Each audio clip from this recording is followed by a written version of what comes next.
नमस्कार, प्रणाम, हर हर महादेव। हम सिंगर राहुल राज, आप सभी का छोटा भाई, और हमारे साथ दीपशिका राज जी हैं। एक ये बहुत बढ़िया सोहर गा के आप सबको सुनाएगी, तो आप के बाद क्या बनाइए। जुग जुग जिया वाके भाग जागल हो। जुग जुग जिया वाके भाग जागल हो। ललना लाल होई है फुलवा के दीपक, मनवा में आस लागल हो।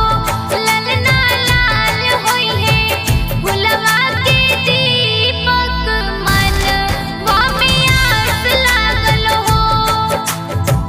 आजू के दिन वा सुहावन रतिया लुभावन हो। आजू के दिन वा सुहावन रतिया लुभावन हो। ललना दीदिया के होरिला जनमले होरिलवा बड़ा सुंदर हो। ललना दीदिया के होरिला जनमले होरिलवा बड़ा सुंदर हो। तो ये गाना आप सब सुन के बताइए कैसा लगा, और कमेंट शेयर प्लीज दबा के कर दीजिए। हर हर महादेव, जय शिव शंकर।